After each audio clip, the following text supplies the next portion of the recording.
Now we are live. Okay, cool. What is up, my brother? What's going on with you, my man? Man, you know, it's a tank top Thursday. yeah, Tank Top Thursday, huh? yeah, I yeah. got you. I But got you. yeah, welcome to another episode of Beyond the Algorithm. And beyond the algorithm, it's a lot of stuff going on. There's rockets flying everywhere. Tell me about it. And I think we're due for a good um world news type of version of this, hmm episode where we get a chance to talk about what's really going on that nobody wants to address. I feel like Israel's always been a taboo topic to discuss for whatever reason, and it's very sensitive for a lot of political reasons, but we're going to talk about it, man. Yeah. You know what I'm saying? We're going to bring some light to it, make some things make sense, share some information, and fill in some information gaps, though. So hmm I got my man Cavi Wallace up here. He's one of my favorite people to do content with, and you know I'm gonna let him lead the discussion, and he's gonna take us down the road of what we need to pay attention to and what we don't need to pay attention to. So Yeah, man. I mean, at the end of the day, bro, like I appreciate you bringing me on. For one thing, first and foremost, and the thing about this is like talking about this topic, talking about Israel, talking about the Israel-Iran situation that we have right now, and actually being online on a podcast with a veteran such as mhm. yourself, that is dope yeah, because because you've been there. You know yeah, what I'm saying? yeah. You've seen it, you've breathed the air, hmm you experienced the culture. So the thing is that if I say something stupid or I say something ignorant, you can come correct that, Kevin. That's not the way it's over there. And of course, you can go from there. Yeah, But what we want to do is we kind of want to talk about this Israel situation because it's a topic that everybody is talking about right now. And we're talking about everybody is talking about yeah, that right at least if you're looking at any type of news reporting, you're looking at that anyway, right? right. So when when I look at this issue of Israel and Iran, I thought, I'm not gonna lie, when Israel hit them first with the first barrage of missiles, I thought this was going to be pretty much another Gaza-ish looking type thing. I knew it wasn't going to be um a complete like defeat per se. hmm I knew that, but I was like, yo, this is gonna be another one right here. It's gonna be another onslaught. It's not gonna be close, So yeah, we're gonna look at another Gaza type situation here. Okay. Um, but when I saw Iran retaliate, that's when I said, okay, this might be a little different. You know what I'm saying? hmm It might be a little different. This might go another place. You know what I'm saying? Yeah. And it's interesting to watch because what we're watching a moment in history that we've never seen before. We've never seen this before. This is one of the most amazing things to see. And I'm not saying amazing because um I'm not suggesting I'm on Iran's side with this. I'm not suggesting that at all because technically I got beef with both of them. You know what I'm saying? Yeah. Yeah. Yeah. I got beef with Arabs. I got beef with Jews because of history. You know what I'm Yeah. saying? Yeah. It's not like I got beef with all of them, but it's the history part of it where a black man who knows their history as much as I do, you would have beef with both of them. So I'm not on either side. But what I'm watching Iran with a barrage of missiles, ballistic missiles. I'm hearing they have no such thing as infinite, but it's enough to overwhelm the Iron Dome and get through. And we're starting to see that. And what they were doing in the beginning is they were launching what they called or what they reported on the independent news stations, their cheaper missiles or the older generation missiles, which really hmm don't count for anything. You know what I'm saying? And it really not hmm costing anything. It's costing Israel more money to shoot them down than the missile is actually worth. You know what I'm saying? Yep. So now that they've launched a lot of those, and they still got a lot of those left. They still got a lot of drones left. What you're seeing now is you're seeing next generation missiles coming into Israel, and the Iron Dome can't defend itself from that. And it's amazing to see. You know, if we're talking about hypersonic missiles, this is next gen technology. And seeing these videos of these missiles coming in, and people who used to be kind of comfortable with missiles coming into their territory, they get in their their underground bunkers, and we'll just wait it out. We'll wait for the horns to stop. You know what I'm saying? And then we'll come out, and we're back to party. Videos ain't like that no more. It's a lot of screaming. It's a lot of children crying. It's a lot of women screaming. It's a lot of panic right now, to the point where the U.S. now has to be in that situation room or the war room, and they have to discuss, okay, are we going to intervene on this right here? And the thing is that it's like this. If you've been watching any type of independent media, and people who are experts at this topic right here, what they're letting you know is they're letting you know that because we've been fighting a proxy war against Russia for a while now, Biden administration, of course, we are low on missiles right now. We're low on interceptor missiles, and we're low on our old military technology, which still is used in war, because I just explained to you, Iran is using older military technology to overwhelm the Iron Dome. So now what we have, because we've been fighting this proxy war against Russia, is we have our military stock load depleted. Okay, not saying that we're out, not saying that we're defenseless here in the United States, because we're never defenseless. We're always going to have something ready to go, stock, lock, and barrel, right? We ready to go. But in this case right here, we're to the point where we need to sit down, chill out, sit back, regroup, and get ready for the next event. Our next event. You feel what I'm saying? Not somebody else's next event, but our next event. And that's where we're at this point. So it worries me that if in these 2 weeks that Donald Trump says he's going to make a decision to go ahead and intervene, if he intervenes, this is what happens. Okay, what happens is this decision that Donald Trump has to make is going to make his presidency. It's going to make or break his presidency. Okay, he's going to be remembered for that decision. Okay, yeah. All right. So not just that, but also it's divided the right.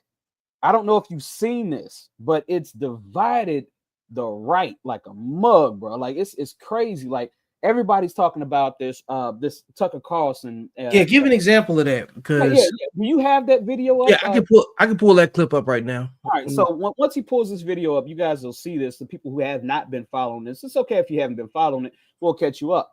But there was a interview between Tucker Carlson and Ted Cruz, and Tucker went at Ted Cruz. Yeah. Do you have that video? Yeah, here it is right here. Alex Pfeiffer denied on behalf of Trump that we were acting on Israel's behalf in any offensive capacity. No, we're not bombing them. Israel's bombing them. You just said we were. We are supporting this is Israel. High stakes. You're a senator. If you're saying the United States government is at war with Iran right now, people are listening. Okay. Hey, I'm gonna run it back one time. You know what I'm saying? So really believe we're that? Carrying out military strikes today. You said Israel was. Right, with our help. I said we. Israel is leading them, but we're supporting them. Well, you're breaking news here, because the U.S. government last night denied, the National Security Council spokesman Alex Pfeiffer denied on behalf of Trump that we were acting on Israel's behalf in any offensive capacity. No, we're not bombing them. Israel's bombing them. You just said we were. We are supporting this is Israel. High stakes. You're a senator. If you're saying the United States government is at war with Iran right now, people are listening. Okay. Right. So he's correct. Alex Pfeiffer did say that. He denied us intervening in any way, shape, or form, as of right now, So at the end of the day, like, Tucker is extremely sharp, and Ted Cruz knows that Tucker is extremely sharp. So when Tucker caught him in that, watch your words. Yep. Cruz, watch your damn words, because that can trigger some real shit. Yeah, for real. And Because yeah, I'm cussing because at this point you're a fucking senator, Mhm. and we have troops in these areas that are within striking zone of what Iran has. You know what I'm Yeah. saying? And Our troops are in striking zone. So if you misspeak and say, yeah, we're assisting Israel, what did you just do to our troops that's over there? well, and Iran has definitely been in the mix of Like, of a conversation about striking military US military assets, right? Absolutely. So because that's the next escalation, you know what I'm saying, from based on the region in itself. Yeah. So Yeah. I want to talk about IPAC. Hey, And before you do that, before we get there, but I yeah, just I see my man Clifford Hootie Mac. Yeah. He posted on here, said whites waking up. You know they slow. Oh, boy. So and to give you a little history behind Hootie, he's military as well. Yeah. You know what I'm saying? So he's a vet as well. So he probably knows a whole lot about this stuff. So he's probably keeping up with. He's probably knows to the TV like we are. You know what I'm saying? And Mhm. keeping up with it. So I definitely respect anything that he has to say. And like I said, being a vet yourself and being over there, breathing the air, knowing the culture, all those things, man. I mean, definitely, bro. This is your show. Weigh in on what you know. Yeah, like the thing is about the region is that a lot of the conflict that's taking place in that area stems from a lot of residue left over from the Iran-Iraq war that started in 1980. Mhm. Those two countries, they didn't really come away with anything but a lot of dead people after 8 years of conflict. Right. They it's still on for some people, kind of like North Korea and South Korea. In North Korea, it's still on. It's just an armistice, you know, Right. and nobody just hasn't shot anything. And this is similar, you know. Mhm.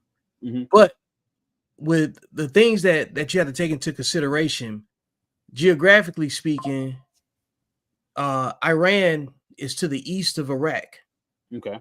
and Israel is to the west of Iraq.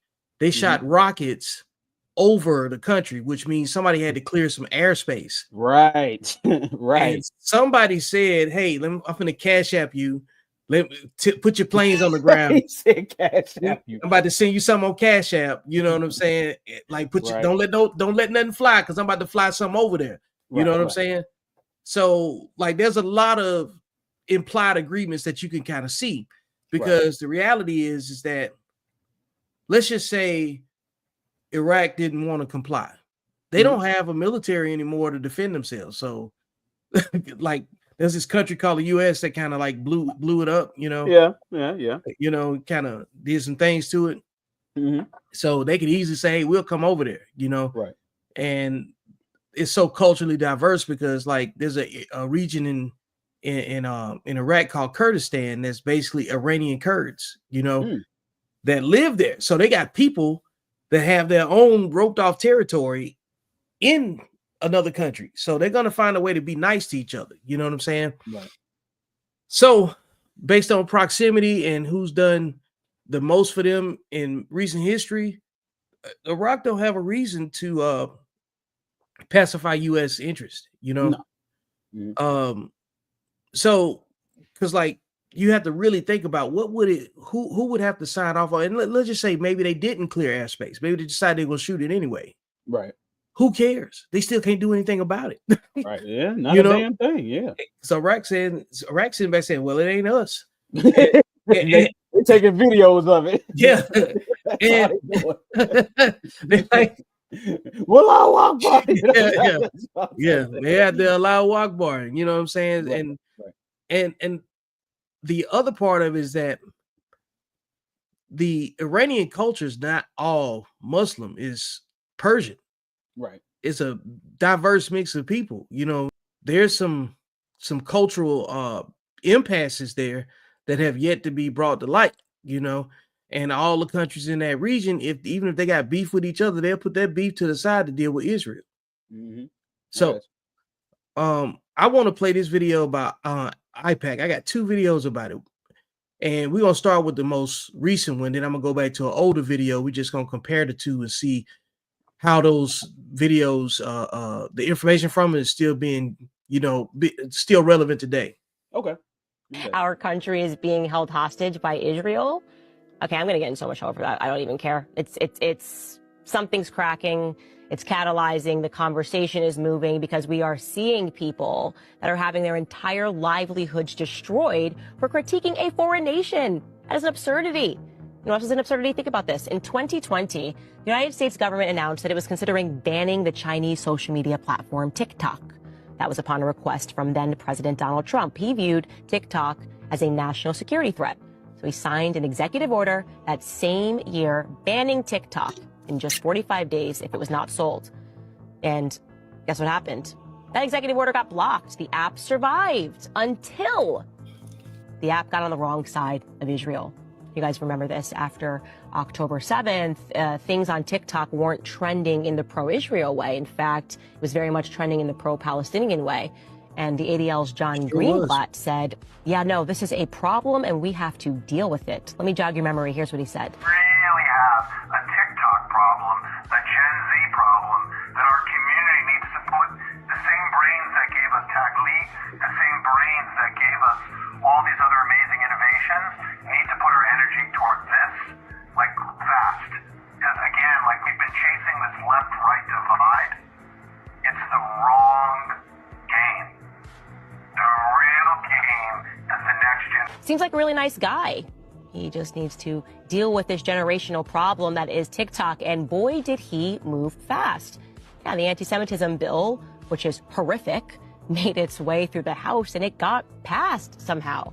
So yeah, things are pretty strange, and it makes sense when you consider the fact that Thomas Massie, my favorite congressman in the entire world, because he seems to be the only one that will stand up to AIPAC, recently went on Tucker Carlson, and he had this to say. Take a look. Everybody but me has an AIPAC person. What's that mean, an AIPAC person? It's like your babysitter, your AIPAC babysitter, who is always talking to you for AIPAC. They're probably a constituent in your district, but they are, firmly embedded in AIPAC. And Every member has something like this? I don't know how it works on the Democrat side, but that's how it works on the Republican side. And when they come to DC, you go have lunch with them, and they've got your cell number, and you have conversations with them. So I've had That's absolutely crazy. I've had 4 members of Congress say, "I'll talk to my AIPAC person," and it's literally what we call them, my AIPAC guy. I'll talk to my AIPAC guy and see if I can get him to, dial those ads back. I'll talk to my AIPAC person. I was going to talk to you guys about this topic, but I gotta go call my AIPAC person because I gotta see what I'm allowed to say. Does that seem normal to you? He goes on later to talk about how they should have to register, obviously, because you have a foreign country that is impacting American politics, and that should be illegal. But of course, Thomas Massie is wading into some dangerous water, so to speak, because we know that there was once a president who wanted to make AIPAC register as foreign, and he ended up shot. Coincidentally, ended up shot. So Thomas Massie better be.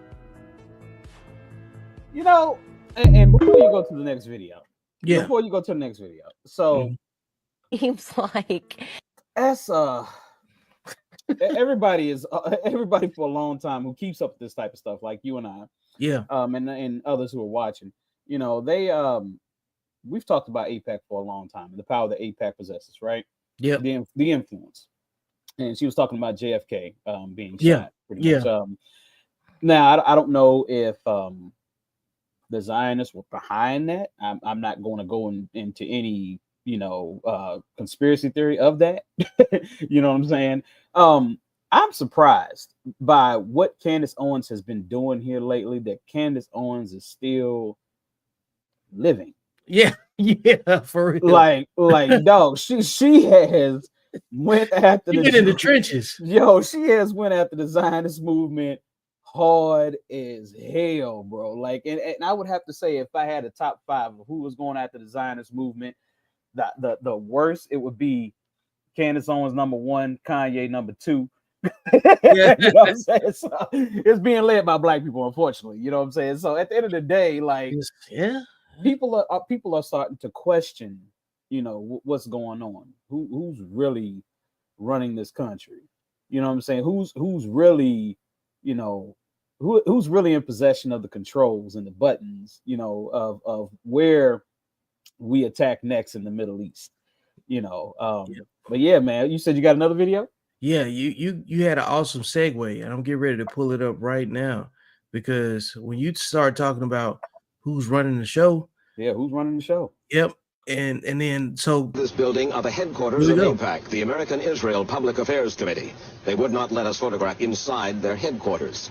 AIPAC says it is the spearhead for support for Israel here in Washington. It is not a political action committee. It does not make campaign contributions. But the clout of AIPAC here on Capitol Hill is legendary. Practically every congressman and senator says his prayers to the AIPAC lobby. No, they've done an enormous job of corrupting the American democratic process. isn't that interesting that Candace Owens, 1988. 1988? Wow. Okay, we Wow. what? How many seconds we in? 29 seconds in. Wow. All right, let's go.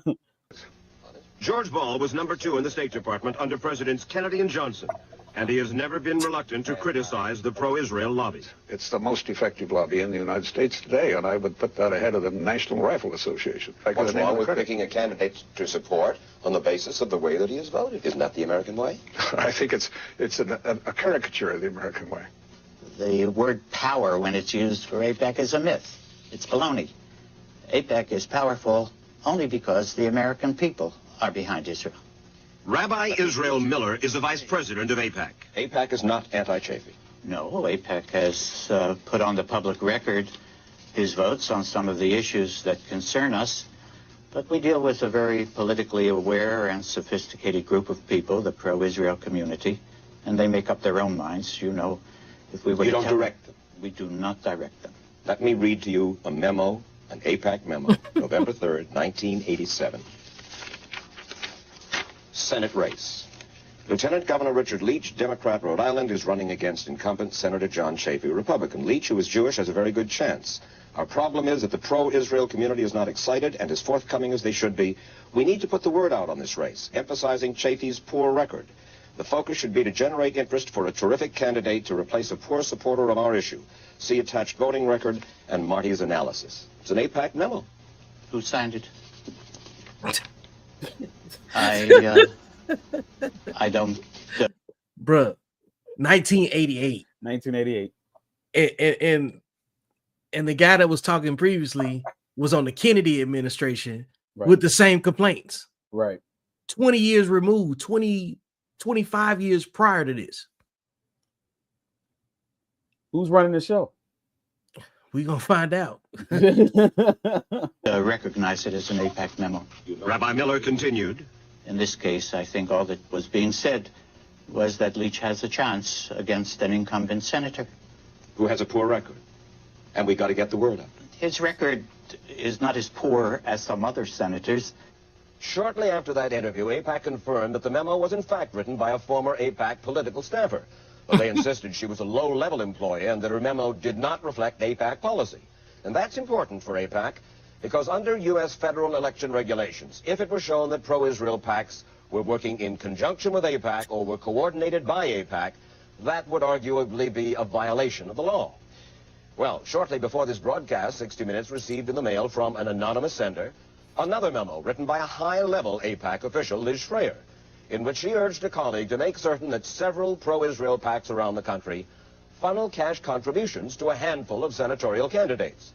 AIPAC officials acknowledged to us the memo was indeed an AIPAC document, but they declined to answer any questions about it.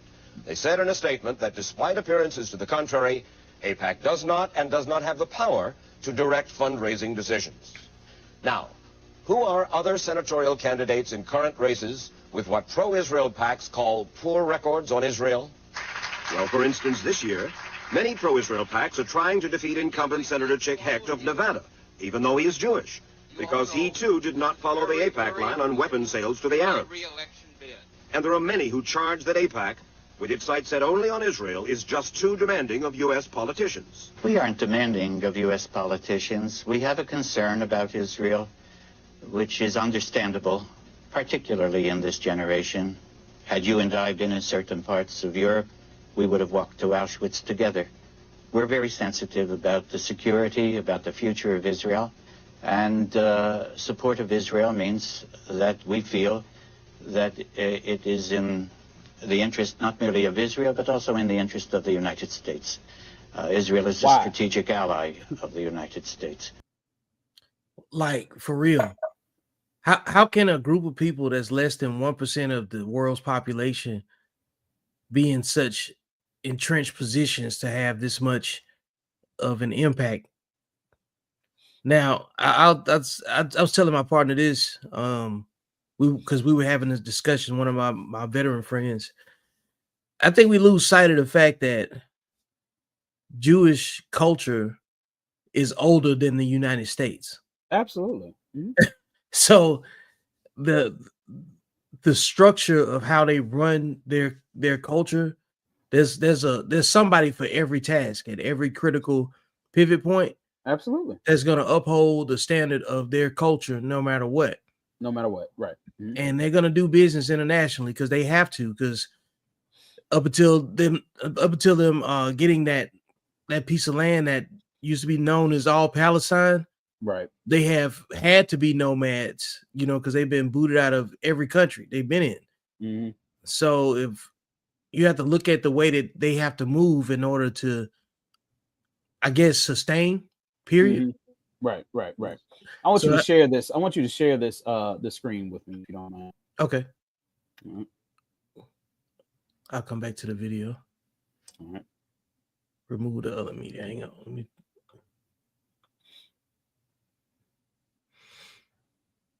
All right.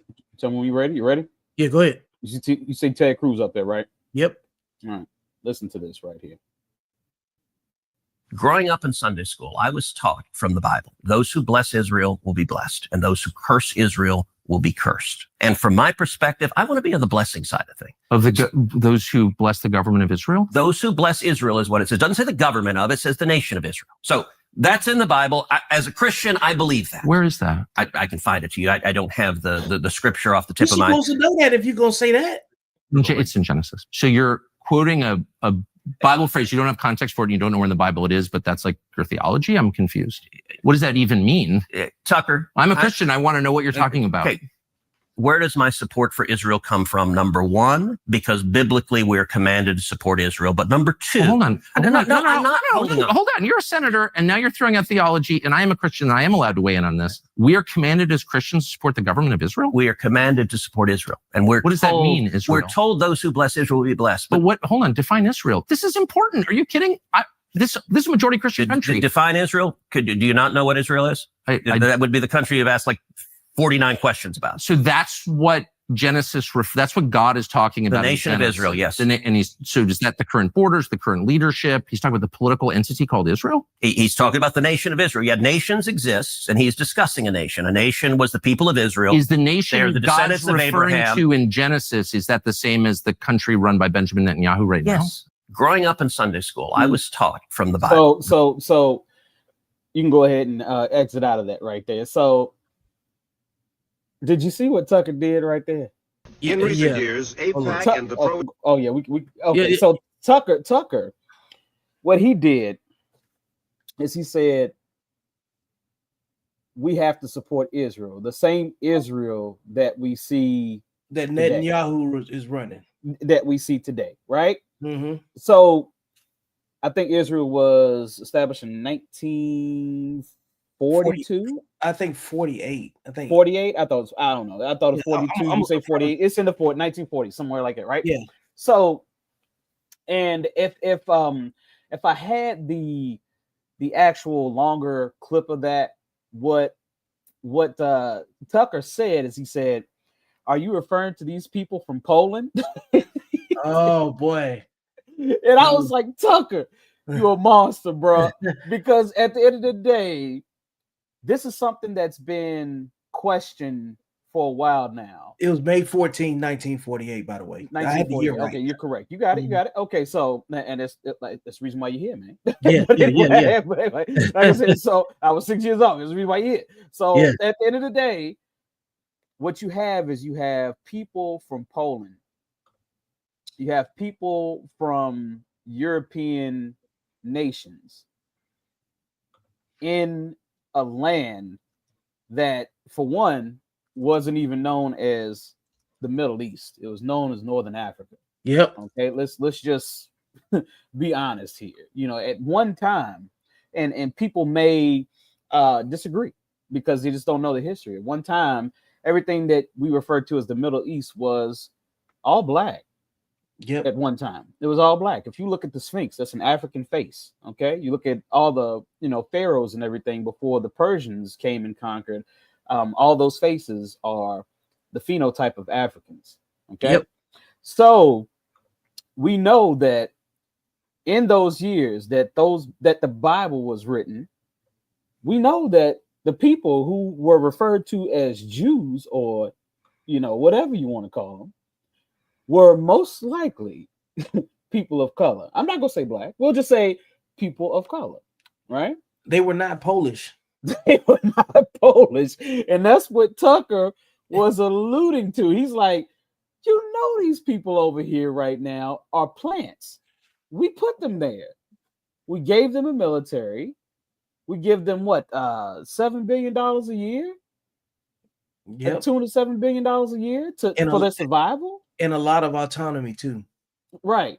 So we know that these people living in Israel right now are not Jews. They are Jew-ish. Keyword ish at the end, suffix ish. That means you're not that, you just practice that, or you're close to it because of practice, but you're not that. You know what I'm saying? Right. That's like the sitcom Black-ish. You know what I'm saying? Like ish is saying that you're not exactly that. You know what I'm saying? They're black, but they kind of don't live that experience. You feel what I'm saying? Mhm. So, and maybe that was a bad example. I don't know. You can say if it was a bad example or not. But no, because like you had to look at it like people confuse nationality with patriotism, with ethnic alignment, with religious alignment. Right. Like you don't have to be, you don't have to speak Arabic to be a Muslim. No. You don't have to be black or a resident of the Southeast to be a Baptist. Right. But because a lot of people align things, culturally off of what they see, that's performative, Right. And a lot of people definitely believe that the people that live in Israel are performing the religious alignment of who they believe to be Jews. Right. When we just looking at it from an ethno standpoint, you know what I'm saying? Because like you said, if the original people that lived in Northern Africa were not pale and not from Poland, no, they probably had a higher degree of melanin, you know what I'm saying? And they probably look more like the people of Palestine that's getting pushed into the ocean. Right. If you're right, they're going to be, and they have their own genetic, they have their own genetics, period. Like they're not, they have some African, they have some Moroccan, that there's a lot of different cultures in the people that make up, like the Palestinian people, genetic chain, Right. And now, Garrett, if you're looking at his comment right here, he's bringing up a great point. He says one of the biggest questions are we crediting the Bible as an authentic collection of historical accounts or not? So that's a great question. It is. So we're basing wars, according to Ted Cruz, off of biblical passages. Hey, That's a great point, Garrett. Yeah, Hey, it give me is. the shots fired. Where's it at? Where's it at? Hold up. Let me go ahead and get in. That's a great point, Garrett. Yeah. For real, brilliant point, for real. Because hold up. Because I need to bring that up. And the other thing is too, I want to point this out because I saw when this comment came up. Mm-hmm. When you have a conflict in a region where religion is very, very centered, you know what I'm saying, at the center of the conflict, one side is gonna not talk about the belief system part of it. Right. They're gonna talk about the political angle of it. They're gonna talk about policy. They're gonna talk about intention, you know. Right. And the other side that's got the right to defend, they're going to base their need to defend off of something that's cultural, something that gives them the authority to do whatever they want to protect themselves or to do it. Like in this situation, somebody's reading the Quran and saying we got full access to what's going on over there. You know, right. The Quran said we can shoot these rockets over there. Right. That's how some people are interpreting that, and vice versa. You know what I'm saying? Right. So some people are going to see a territorial dispute that's based on a money conversation, right? And then the other side is going to just see a holy war. You know what I'm saying? No matter how you do the math. So I think that to add more credence to what Garrett is saying, I think any religious text is always going to be relevant to somebody in the discussion. You know what I'm saying? Right. Whether we like it or not, or what we think, it doesn't matter. You know what I'm saying? Right. That's just another layer to how diverse a conflict there actually is, and the lengths that people will go through to prove their point. So much so that you have people that move from Poland that say that they're more Jew than the people that they pushed out. Right, the people that they forced out. Right. So this is why, like, when people hear me say all things are true, this is what I'm talking about, because they believe that in their culture that they were pushed off of their land centuries before they was even, involved in the I guess the collateral damage or the being the target of Hitler in the, you know what I'm saying, of World War II, right, in an ethnocentric cleansing. So that has to be discussed as well. Okay, Garrett posted another thing. He said, "Yeah, I see him right there." I'm about to pull it. Okay, pull it up. I'll go ahead and read this right here. Yeah. I like to read the comments. He says, even as a Christian, I disagree with Cruz. Genesis 12:2-3, where Christians often go for their support for Israel. God was speaking to Abraham. Israel, formerly Jacob, wasn't even born yet. Well, yeah, Garrett, you may have a place at a podcast somewhere, man, because I mean, you some great points here. Dog. Yeah, but yeah, and I saw someone break that down earlier in a podcast that I was watching, and he is completely correct about that. So, dude, when Cruz, that was the worst interview I've ever seen Ted Cruz do. I've never seen him do an interview worse than that. And that goes back to the point. That's the political part of it. He doesn't even know that somebody said, "Hey, Cruz, go clean that up." That's what it looks like. Right. And Cruz like, "I got this." Tucker knows who I am. Right. And Tucker's like, they're going to send Cruz dumbass over here. Right. I'm going to clean him up. You know, clean his ass up. like a nasty diaper. You know what I'm saying? So one thing that I thought I would never see, and we're going to stay on the Tucker Carlson thing, right? I've never thought I would see Tucker Carlson and Donald J. Trump beefing. It's a lot of infighting, like you were saying before. How the right is divided. The right is divided. It is honestly divided. I thought that I would never see the day where the right was divided. Of course, it all started, I think, with the whole Doge thing. And I go back further than that. No, they go back further than that. Because they were divided before they chose Trump. Oh, you're correct in saying that. So okay, let me clear that up with what I was saying like that. Okay, I know. I'm just saying like these are you have MAGA, then you have the rhinos. Yeah, you know. Then you had the Tea Party too. You know what I'm saying? You had the Tea Party. Right. So there was a division in there prior to any of this right here. Correct. What I'm talking about is like when it comes to war, and it comes to waging war.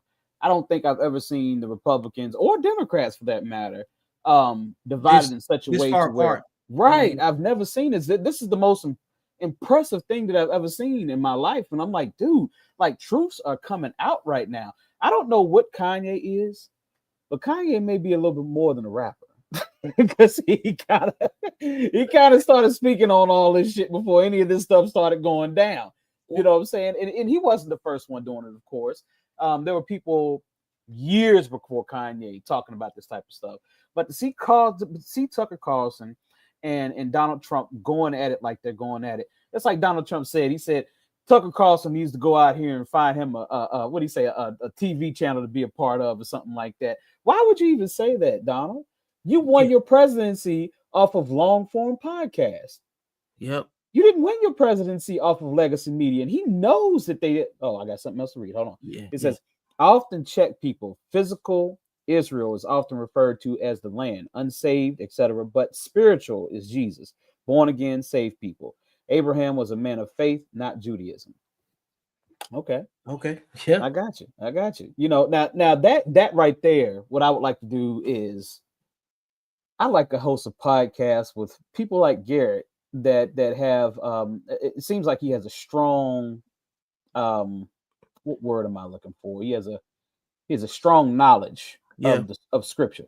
Yeah. I would like a pro-Israel preacher or pastor or person who has a strong knowledge of scripture and a person like Garrett to go up against them and see how that, you know, pans out, because it needs to be discussed, to be honest with you. Yep. Man, let's finish this up real quick. Okay. Israel PACs have helped defeat, among others, Congressman Paul Findlay and Pete McCloskey, Senators Harrison Schmitt of New Mexico, Walter Huddleston of Kentucky, and Chuck Percy of Illinois.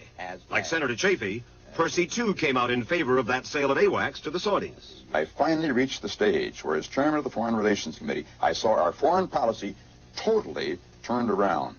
With a Muslim world, 800 million people looking askance at the United States of America, what is happening?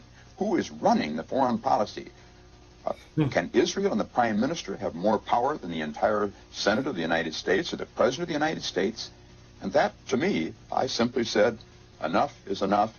That particular AWACS sale to Saudi Arabia did manage to pass the Congress. And in 1984, pro-Israel PACs and other individuals spent millions to unseat the powerful Senator Percy. Let me just quote to you the words of the executive director of AIPAC, Tom Dyer. After the defeat of Chuck Percy a few years back, he said to a Jewish group in Toronto, quote, all the Jews in America from coast to coast gathered to oust Percy, and the American politicians, those who hold public positions now, and those who aspired, got the message. It was an unfelicitous expression of that which Tom felt in his enthusiasm and in his zeal. I think if he had it to say all over again, he would have put it altogether differently. The level of bullshit come out of this man's mouth, man.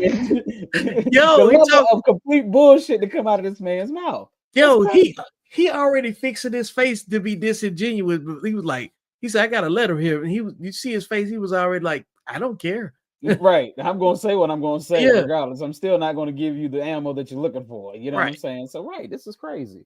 Yeah, go ahead, keep playing it. Yeah. Has become a major force in shaping U.S. policy in the Middle East. Organization has gained the power to influence a presidential candidate's choice of staff, to block practically any arms sale to an Arab country, and to serve as a catalyst for intimate military relations between the Pentagon and the Israel army. How did AIPAC become so powerful? Again, I'll say that that's very flattering, but it's a myth. It's just not so. The American people support Israel, and therefore Congress votes as it does. One of Israel's staunchest supporters is Senator Daniel Inouye of Hawaii, who says that AIPAC has nothing to do with his feelings about Israel. If I can help Israel help herself in every instance, I do so. I'm also convinced it's in our national interest. I've yet to see any country in that part of the world that is as reliable as far as our strategic requirements are concerned as Israel is. I don't believe it's an ally at all. We have no alliance with it. I mean, they insist on total freedom of action, and they insist on our subsidizing their total freedom of action. The amount of that subsidy is remarkable and a testament to AIPAC's clout on Capitol Hill. Altogether, Israel gets more than $3 billion a year in assistance from the United States. Sometimes the votes go through without a single debate. involving billions of dollars. You couldn't spend that kind of money in this country without a huge debate going on. But Pause. a foreign government gets this money without. Okay, so this is in 1988. So he said $3 billion. So we're going to adjust that for inflation. So Yeah, let's see what that looks like. Yeah, Hold on, let me- what's 3 billion adjusted Yeah. for inflation? Oh Lord, 3 billion in 1988 adjusted. I should have just asked ChatGPT, but I didn't. Adjusted for inflation. Let's see here. So CPI, just let's see here. January 1988. All right, so 3. Hold on. Let me just do this because I'm messing up. Hold on. Back to chat. I'm already Okay, there. hold on. This was 3 billion. 8.1 billion. So, like I said 7 billion. I said Yeah, seven. $3 So, billion dollars is 1988 is 8.1 billion. I'm sorry I disappointed you on. I'm the stat guy. You know Oh, what I'm saying? But like I said, I didn't have my shit set up. So at the end all of the day, good. Yeah. but I appreciate you backing me up, though, bro. That's what I love you for. You know Yeah, what hey I'm saying? man, Hell me and yeah. that code, bro. You Yeah, know what yeah. I'm saying? So at the end of the day, we're talking $8 billion a year. Now, gentleman here said that if there was that type of money spent in the United States, at any point, there would have to be some type of discussion. Well, back in 1988, that would have been the case. But now with $37 trillion in national debt and seeing what Doge uncovered, whether you want to believe it or not, we don't have those discussions anymore. But these people are getting paid a lot of money, for to lobby. They're getting paid a lot of money. Yeah. To block Arab nations from getting weapons that could destroy Israel. Right. So is that really what it is, though? I mean, that's part of it, but right. The main thing is that they're getting the money to defend themselves, Right. and participate in blocking in other political leverage positions. You know what I'm saying? So they have to go try to manipulate as many elections as possible, because when you think about it, right, they're part of less than 1% of the population, so they have to protect their people. That's the logic that they operate with. So, but anyway, what's so crazy about this right here, and Mhm. this is something I want to speak on when it comes to the Donald Trump thing, right? Yeah. I feel like Donald's followers, President Trump's followers, the people who love and adore him, I feel like they thought he was anti-establishment, a person that could not be bought off. And I think they're a lot disappointed right now because of how Donald Trump is talking. You know what I'm saying? You have Tulsi Gabbard 8 weeks ago saying that, they have such and such amount of uranium already enriched. Uranium already enriched. But they are not trying to produce any type of weaponry with that. Right. And she just said that 8 weeks ago, so 2 months, right? And then you have Donald Trump saying, "Oh no, they're looking to build, bombs. They have enough to build 9 atom bombs, And then there was a reporter that questioned President Trump and said, "Well, Tulsi Gabbard just said 8 weeks ago they weren't looking to make any type of weapons. They don't have any proof." And he said, "I don't care what Tulsi Gabbard said." Yeah. You know what I'm saying? I don't care what Tulsi Gabbard said. So the thing is that I will say this: the assassination attempt on Donald J. Trump, President Trump, that right there, I think was a warning shot.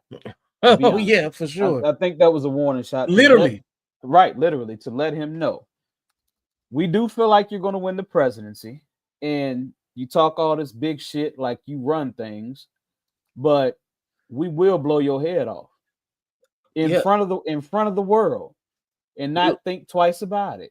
Yep, and let your country turn itself upside down. Right, doing so.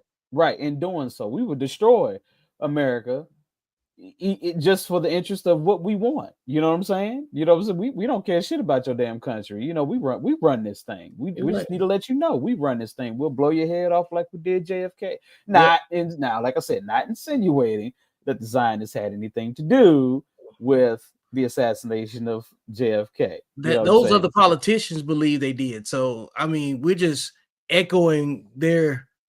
Like we just want to make sure that we're establishing on this podcast that that's not a conspiracy theory that we're saying that is truthful. We'll just say that do the research on your own, and you may possibly see something that may lead to that. I don't know. Yeah. You know what I'm saying? You'll be able to fill in a couple of pieces. You know what I'm saying? Take from that whatever you want to. Like, right, man. I mean, so at the end of the day, bro, it's like I see this, and this is why that's why I titled my side when I shared this content. I said, "Is the right divided?" And at this point, I would have to say that the right is definitely divided at this point. Not only have you pretty much said that I have to kiss the ring, like every other president has kissed the ring. You know what I'm saying? This video telling you they've been kissing the ring for a long time. You want to finish the video? Yep, we got to. Well. It's on. So that this thing is deep. Debate because simply it's just organized to get it. Why does Israel get more aid, more U.S. aid, than any other country in the world? $700 per Israeli per year. Damn. As opposed to $50 per Egyptian per year, as opposed to $2 per African per year. None of this money goes for the $700 goes to raise the living standard of Israeli people. This is for their defense. This is for the security of Israel. If Israel were destabilized, the Arabs, with all of their petrodollars and with all of their weapons, would just sweep Israel into the sea. Is there a possibility of a backlash if Israel is perceived as too powerful in the halls of government here in Washington? There's always this possibility if people begin to believe that little Israel is calling the shots. And I'm certain Americans would resent that. They won't want any country, big or small, to be calling the shots in the Congress of the United States. Hell no. But I don't think that AIPAC is calling the shots as far as I'm concerned. Is it common sense or cowardice on the part of senators who just don't want to talk about this? Oh, I would say the senators would say it's just being practical. This past week, 3 major Jewish organizations took issue with AIPAC. The leaders of the American Jewish Committee, the American Jewish Congress, and the Anti-Defamation League of B'nai B'rith asserted in a letter to the president of AIPAC that AIPAC does not speak for the consensus of the organized Jewish community. And in a CBS News poll of 1,530 American adults 2 weeks ago, we asked, do you think that in order to preserve the security of Israel, the U.S. should give Israel more aid than it gives any other country? 13% said yes, 72% said no, 15% said they don't know.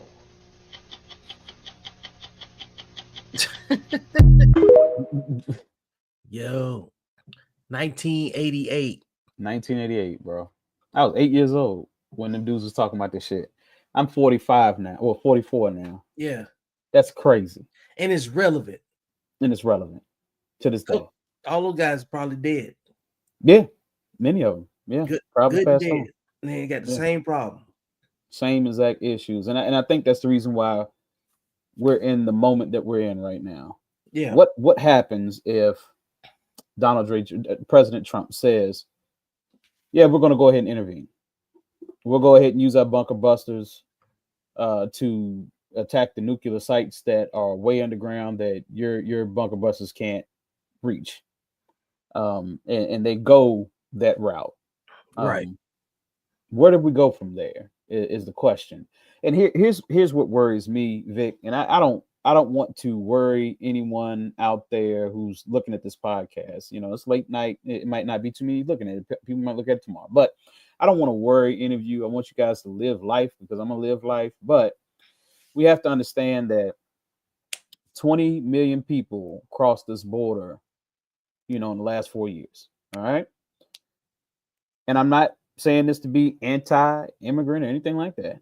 But out of those 20 million, they say 1,500 suspected terrorists crossed that border too. 1,500 sleeper cells have crossed that border, Vic. Yep. What did they cross the border with? If we could barely track them, those are just 1,500 that they was able to count. That they was able to capture, right? So it could be a lot more. You know what I'm saying? So we could go over there and do all of that. Do we leave ourselves exposed over here? And now Garrett, he mentioned, Israel's got his fingers all over JFK and 9/11 everywhere. Okay. We won't say that we believe in that conspiracy theory. We'll just say do your own research. You may conclude we will say that they are rumors. Right. So there are people with access to different information. Right. Right. So the thing is that we have seen in our country here lately how vulnerable we are. And it doesn't even have to be a dirty bomb. It could be just a person with a gun. It could be a person driving a truck through a busy crowd. It could be so many different ways that terrorists could harm us in this country. It is something to worry about. You know what I'm saying? So the thing is that that's why I say this will be the deciding factor of President Trump's legacy and how he is remembered.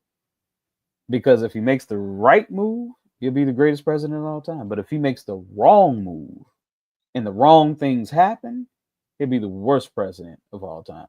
And then he'll also bury the Republicans with him. Yeah, because I said when he got elected that the Democrats were so hurt politically, right? They got internal, they don't make it that they tear each other up before they even get to where they're going. They misrepresent themselves before they get on the camera to confirm the embarrassment, right? Mm-hmm. That's the only thing they do. When they get on camera, they confirm how remedial that they move, Right. And I said also too that the only thing that can stop the Republicans is the Republicans. That's it. And as of right now, right now, the only thing that can stop them is themselves, because they got all of the influence. They've maintained it. And it's at different tiers of a social engineering pyramid, you know what I'm saying, where they have influence. The lack of masculinity in the country, over a period of time gave Republicans a little bit of nitrous, you know what I'm saying? Because all you had to do is stand on the truth. And the bar was very low. Okay. Yeah. The bar was extremely low. People arguing over which bathroom to go in and boys playing in girls sports and stuff like that. You had to pass some very simple laws to just get people to say, oh, Right. But now it's time to do the difficult stuff. Like even negotiations breaking down at the table, you know what I'm saying? And just because Donald Trump's inspired and motivated to believe that he can close any deal with anybody at any table, he's realizing that everybody's not really driven by money. No. That some people are really just driven by leverage. Yeah. And I understand why. Because if you're operating in a small number, leverage is the most important thing. It doesn't matter. I got 100 of my homies right over there. Like, oh, okay, I got one gun and kill all of them. Who cares how many homies you got? Tell them to get in line. Right. But if you champion success in very basic practices, eventually something's going to come along that's going to actually be a challenge and you're going to look overwhelmed. Now, I got to see him get to the table with these guys, because the Russia-Ukraine conflict hogged up all of the spaces, for a little bit. And it's still ongoing. Ukraine's getting annihilated still. The the lack of aid going towards Ukraine is really helping them getting, you know what I'm saying, destroyed. Mm-hmm. And there's a large Jewish population in Ukraine. Yeah. And what a lot of people haven't studied, and I encourage people to go back and look at history. Go back and look at Russia before the first revolution. You know, the Russian Revolution in 1917. Check out the Bolsheviks and figure out who's running the show in that region and where the majority of that Jewish influence that ran throughout the region and how it impacted Germany. Imagine what a version of Germany that was ethnically Jewish. You know, they were German, but they were Jewish in a lot of the things that they did. And how did that impact the German citizens that weren't Jewish? What was their experience prior to Hitler even coming into being, prior to the Nazi Party? How did they respond to that? And look at how the rest of the region that's dealing with this is responding to the people that occupy Israel and whose land it actually is, and that conversation that goes along with that political turmoil as well. There's a large repository of cause and effect that gives you the understanding of where the fault lines are, where these conflicts lie, and it's playing out in our politics right here. You know what I'm saying? Right in front of our eyes, because you don't know who's aligned with who. You don't know how much of a performance that most of these people have. And then when you see the other unseen hands that are moving pieces around, you realize who's bought and paid for. Even more, you know who's invested, you know where their equity is, because AIPAC puts money behind the guy that's going to be the best horse to win, because they're not going to lose no matter who's in office. No. If you want to bring up this comment that Garrett left, ask oneself this, starts with that.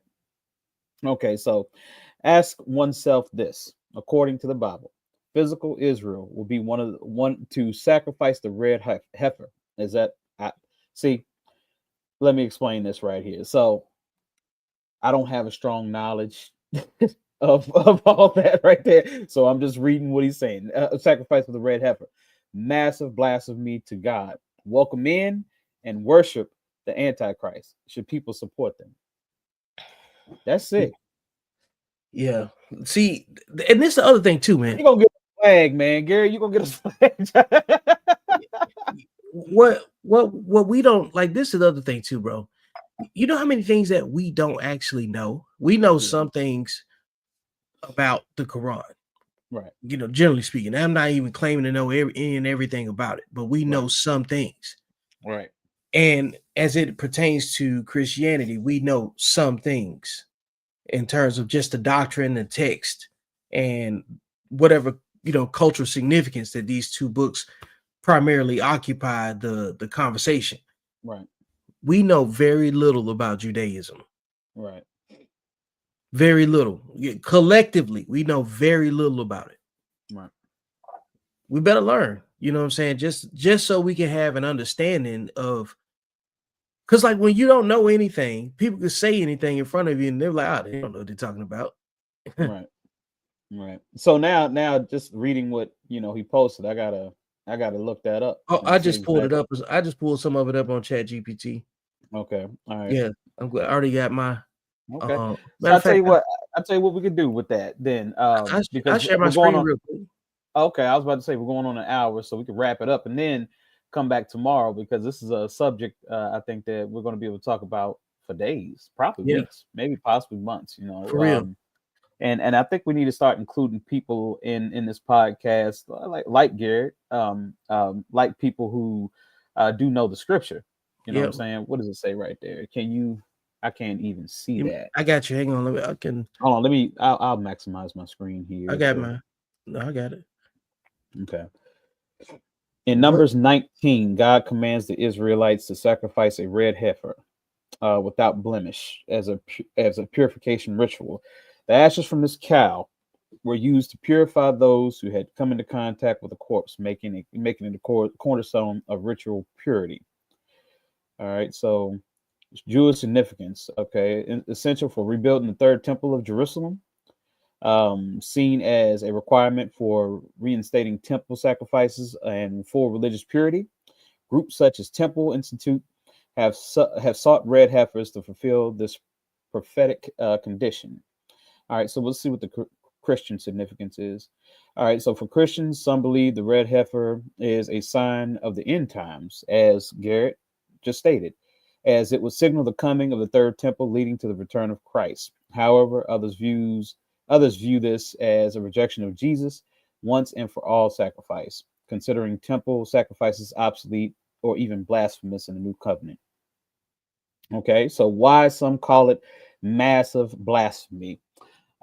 Hebrews 10-14 teaches that Jesus' sacrifice replaced all others. Reinstating animal sacrifice would be seen as denying Christ's sufficiency, which is why some Christians label the red heifer movement or third temple ambitions as blasphemy. The act is viewed as spiritual regression or even rebellion against the gospel. From secular or political angles, some argue that efforts to breed or sacrifice a red heifer have dangerous geopolitical implications, especially around the Temple Mount, leading to accusations of extremism or religious manipulation. Okay. All right. So Garrett just left something else on here too. He's talking about the symbolic and physical. Yeah. So the red heifer is symbolic. So the red heifer is both symbolic and physical. The ceremony was performed in Torah. Long story, short story. Perfect red heifer, a certain age, sacrifice for the sins of the people. Okay, all right, okay. Let me tell you what I thought he was when he said red heifer. I was like, he talking about some gingers. Talking about red-headed woman. Man, you silly as hell with that one. The fate of the world is going to be based off of a redhead chick. Cancel that. I didn't say that. Yeah, man. But like I said, we could come back to this tomorrow because, like I said, we're going on to over an hour now. Yeah. So this is good. I just wanted to get on with you tonight and talk about this because I think it's an important topic to talk about. Yeah, like I said, I think we can include some religious context into this whole conversation. Because it is important to bring that in too. I think I got some ideas of some pastors that may want to be included on this conversation. Yeah, it is. I think it's very important as someone that has studied extrajudicial killings, religious conflict. This is my backyard right here.